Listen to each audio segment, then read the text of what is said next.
1, 2, 3.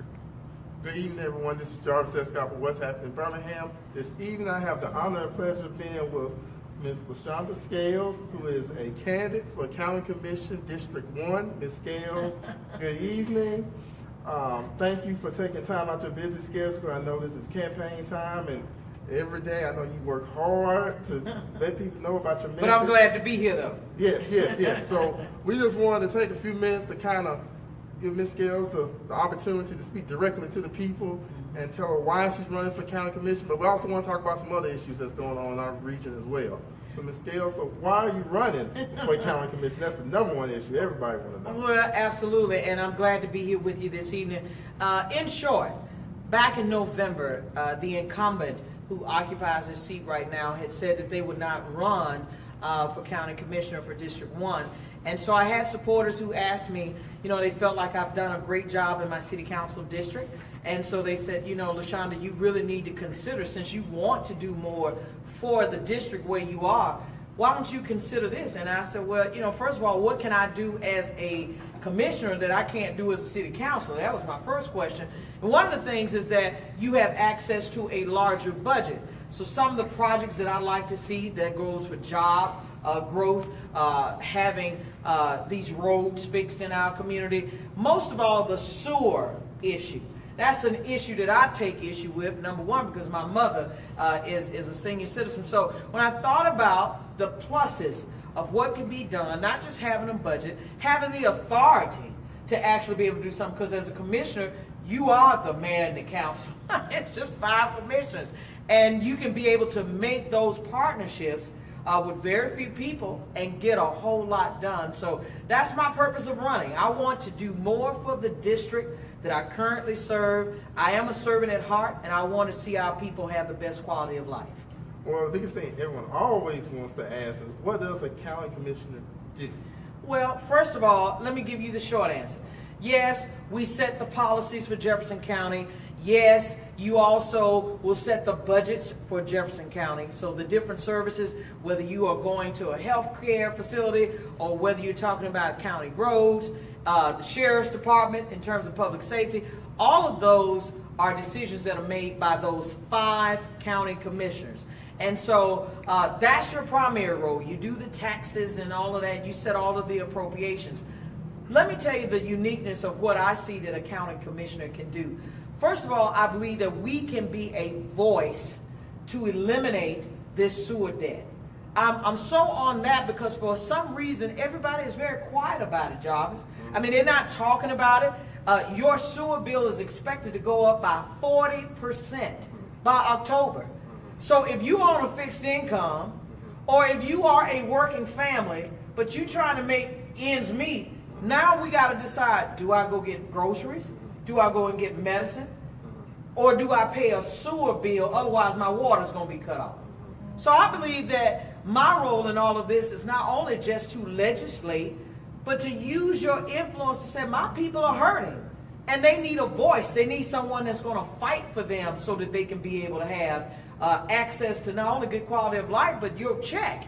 You need to have money in order to be able to live, but you can't do that if the majority of your water bill is dedicated to pay the sewer.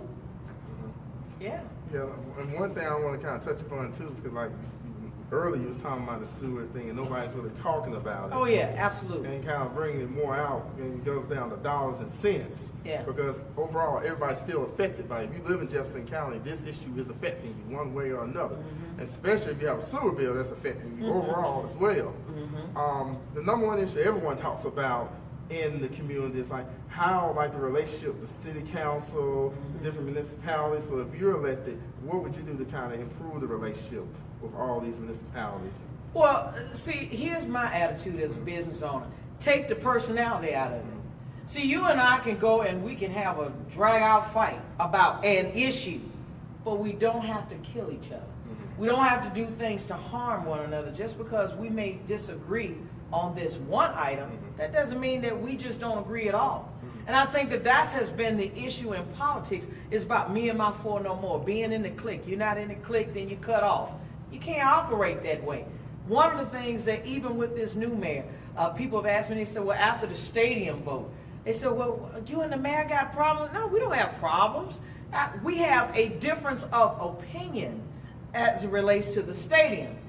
But that doesn't mean that I'm going to hate him as a person. Do you understand what I mean? So the business part of me takes all of that out of it. It's like, just let's get to the bottom line. Is it a plus or is it a minus? If it's a plus, I'm for it. If it's a minus, I'm not. And we're going to go back to the stadium issue in a second. Yeah. But I'm going to go back to the county commission. If you're elected, how would you do to help it operate and run? Because a lot of people don't know the county commission is a big business. Yeah. And how can you improve it to make it ensure it operates efficiently for the citizens? Well, first of all, you have a county manager. Right now that's occupied by Tony Patelis. He handles the day-to-day operations. But what I believe as a county commission that we can do is prioritize the needs of the county based upon your constituents. My constituents can't afford to pay $200 or $300 a month for a water bill. You understand? But you may have some who are over the mountain, though they're in Jefferson County. They have needs too. They just have a different kind of need. I think that all of these needs need to be prioritized. One has no value over the other except the sense of urgency to it all.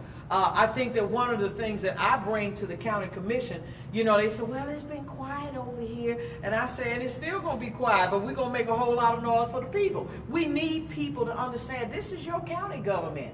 And I think a lot of times once people get elected, they like to go away quietly. No, it's called accountability.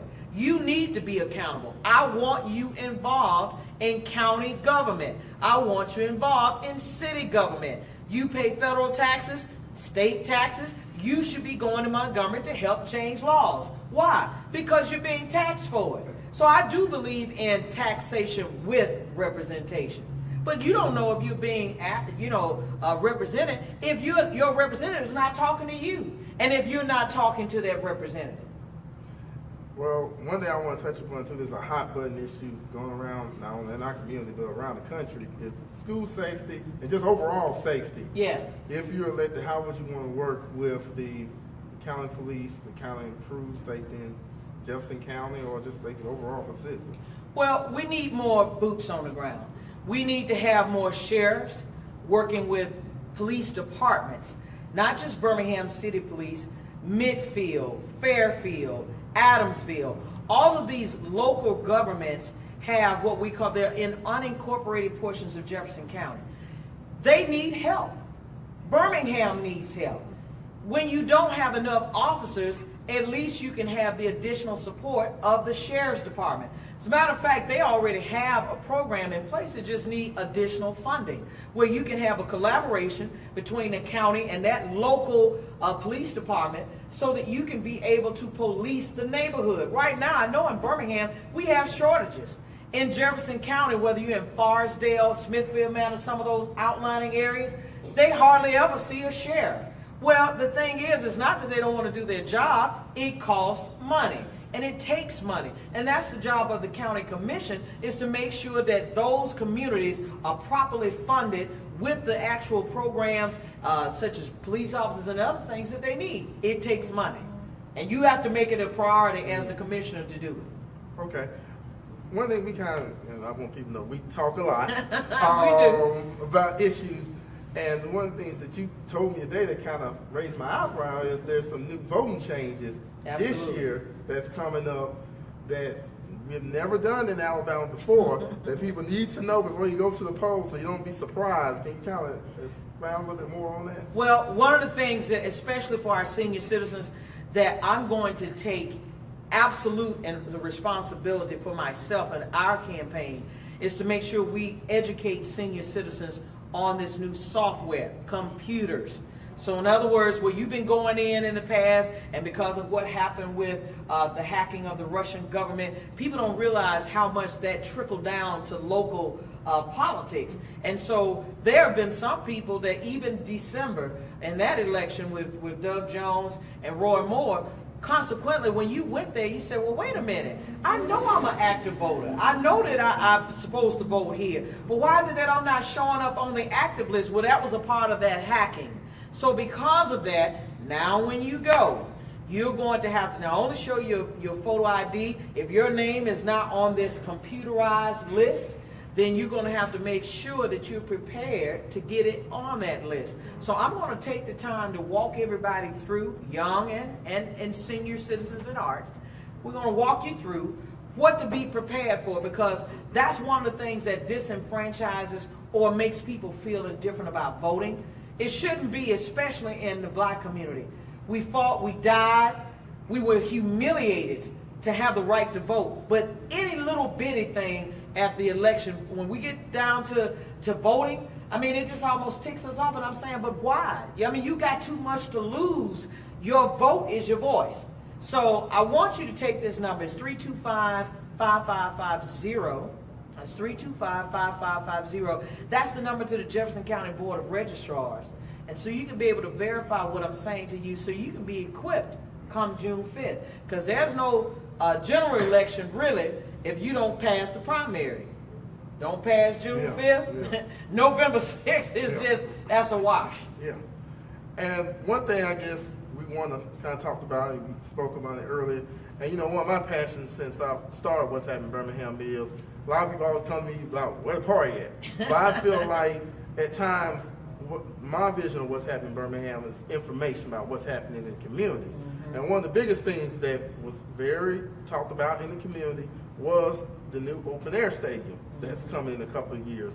So I wanted to give Councilor Scales, like say that, the opportunity to speak directly to the people about, first of all, what was about this whole issue about the open air stadium, but why she voted the way she did, and kind of give you a little bit more information that the media didn't give you about what was going on with the situation. So the floor is yours. And speak however long you want. Well, the plainest way that I can say it is that if you are a citizen or resident of Birmingham, you pay taxes.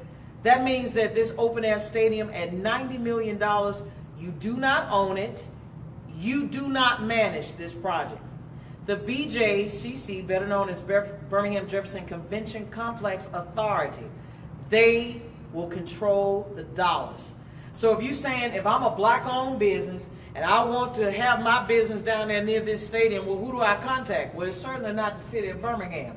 It is the BJCC Authority. The other thing that you need to know, Birmingham already has a stadium. This stadium, even with them putting out additional seats, will only be 55,000 seats.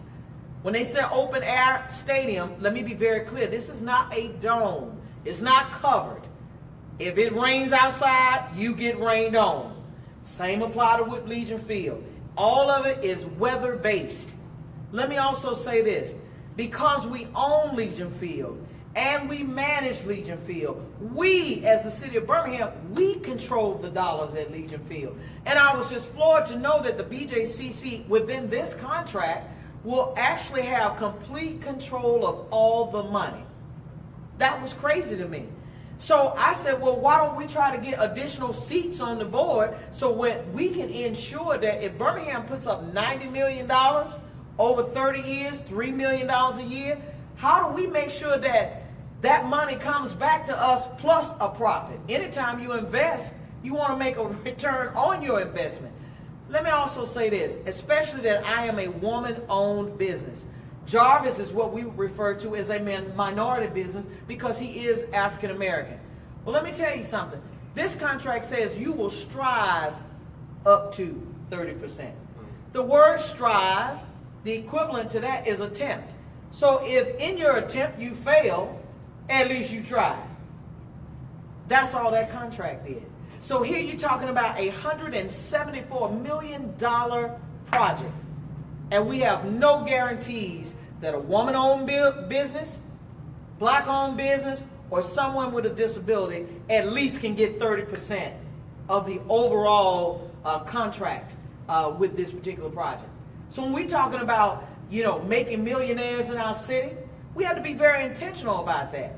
But I can tell you this, I probably don't know but of one that the city of Birmingham can say you've actually made a millionaire. But yet you go over to Atlanta, and here Atlanta has all of this going on, and they're very intentional, they're very deliberate, and they have the 100 black men. They have all kind of support base for their small businesses. We're not doing that. The mom and pop joints as we know it, they're struggling because we're not creating opportunity for them. So this stadium will not do that. Lastly, I grew up in the Smithfield community. I am very hurt that that community will see Legion Field demolished. That's just the truth. That Legion Field will be no more. And then that community, what's going to happen to that community? I hear people talking all the time, well, what's going to happen is, you know, we're going to put the money back and this and that. Well, if you haven't put it back in over 30, 40 years, what makes me think you're going to put it back now if one of your largest city-owned facilities get torn down? Well, you know, as you was... And I'm being honest with you all. Well, as you was saying this, the thing that came in my mind is, say a song by Gangsta Boo is Where the Dollar's At. Yeah. Where is the dollars going after this thing is voted on in years later? Because a lot of this is predicted or estimated. Correct. Can you tell us, like, what's the return on investment for Legion Field brings to the city of Birmingham? Well, here's the deal. That's one of the reasons why I voted no. Okay. Because if you can't tell me that a sensible steward, not an owner, but a sensible steward understand you should have a return on your investment. I'm not investing $90 million of Lashunda Scales' money, of Jarvis Escott's money. I'm talking about $90 million of your money. And we should be able to tell you, we're not around here gambling. I mean, you know, I've heard some folks say, well, taking a risk. What do you mean take a risk on taxpayers' dime? You got to have a guarantee in place that if we're putting up $90 million, here's going to be what we should profit in terms of interest on the dollar. Okay. You understand what I mean? That wasn't there. So where's the accountability in place for the investment? So I've got to go back to my constituents because remember, I may be making the investment on their behalf, but I'm not the investor. They are. It's their money. And I owe it to them, and that's something else too, if I have to be very candid. I didn't like the fact that the public didn't have input. Why couldn't you talk? What was the problem with that? I mean, we weren't talking about a stadium until January, and then before you know it, it went from January to here it is in what was that, first week in April? And I mean, and all of a sudden now we're talking about a stadium and voting on it. It's like, well, no, you don't do that. You know, people have a right to have a voice. And when people don't feel like they have a voice, then they feel like you're not that person that's for them, because if you were, at least listen to me. Even if you were going to vote a different way, just at least listen to me. And for some reason, that wasn't granted. The little talk that we did allow, I just believe it was because some other people were speaking up for some other interests. And then the people of Birmingham said, hey, we don't want this. You know, when you got crime every day, people are dying on your streets, you have an interim police chief, and you don't even have enough police on the ground. I mean, I talked to an officer who let me know that between civilians and police officers on the ground, we're 250 people short, personnel in our Birmingham Police Department. Well, one thing I want to know, and you can give us, you know, a straight up answer. Absolutely. You mentioned to let the citizens vote for this. Mm-hmm. Was there a possibility that we could have got a referendum and got it on the ballot for June the 5th? Mm-hmm. I do believe that. I believe where there's a will, there is a way.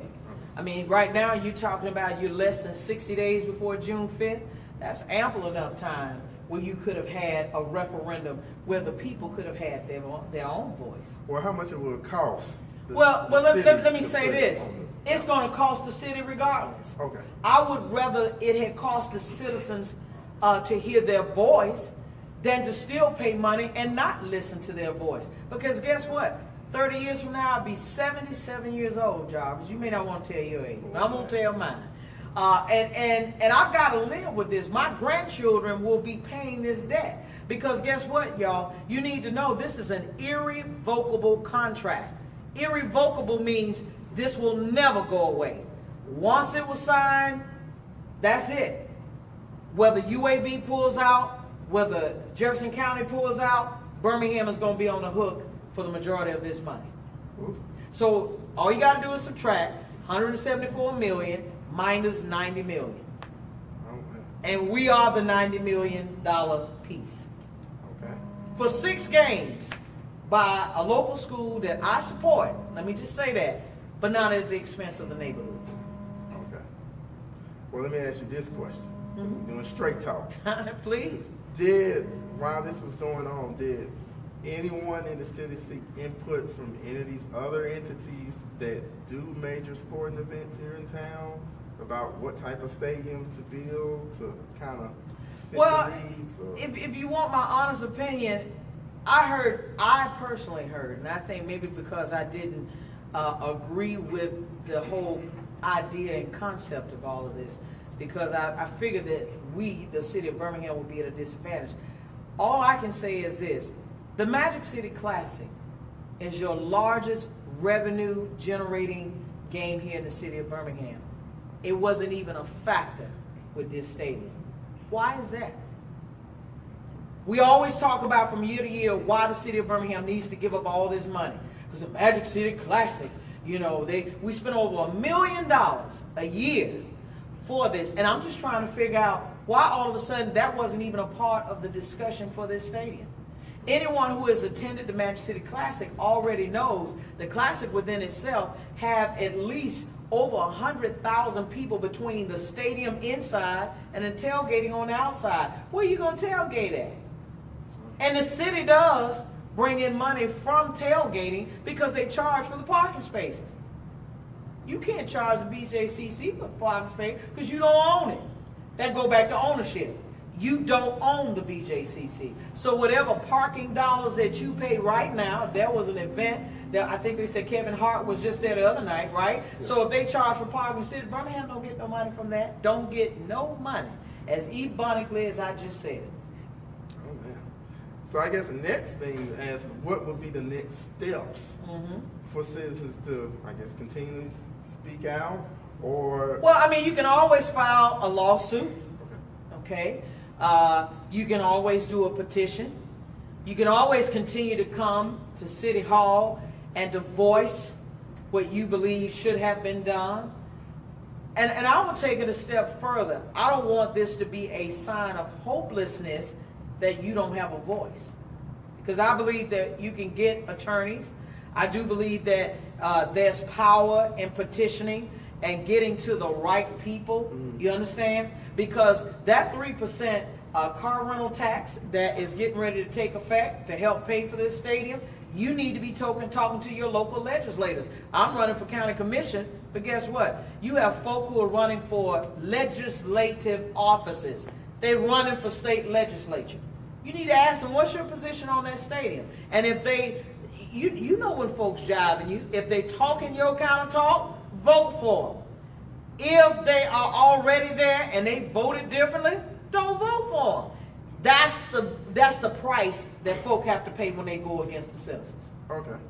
And one thing I want to say too, any elected official that want to come out, she knows my cell phone. Everybody knows my cell phone number to speak, because I really want people. Yeah. Especially if you are elected official, you should tell people why you voted. That's the right. way you did. And if you can't tell them why you voted, then that's another question in itself.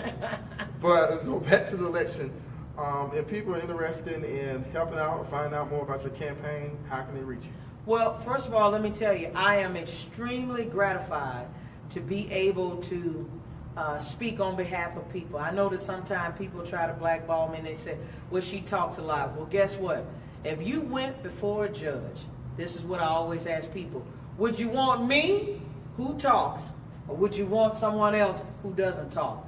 My job is to speak up for you. It is called taxation with representation. My job is to represent you. Tuesday, June 5th, we have an opportunity to create and make history. Jefferson County seat 1 has never had a woman, Jarvis. Never had a woman. So women, I'm speaking directly to you as well, because we are the largest voter pool, and if we just come together, stop fighting one another and so forth, and come together, we can make history. You can vote for the first president. You can, in this instance, vote for the first woman to be seated in Jefferson County for District 1. I'm the only woman on the ballot, and I will become, hopefully with your vote, the first woman to serve. LashundaScales.com is our website. www.LashundaScales.com. LashundaScales.com. It'll give you all of the stances that we are for our platform. In short, sewer bill relief, job creation, public safety, county road maintenance. You'll see videos letting you know exactly what we're about, what our stances are on it. And most of all, here's what I will say. Tuesday, June 5th, don't judge me by what I say. Judge me by the work that I've already done. People make promises, but one promise will give you. I am about action, not promises. Okay? So judge me by the work that I've already done. Many people will say what they will do, but you judge Lashunda Scales by what she's already done. Okay, well, thank you, Ms. Scales. No, pleasure's all mine. Pleasure. For more information, please check out whatshappeningbirmingham.com, and don't forget to vote on Tuesday, June the 5th. Thank you. Thank you.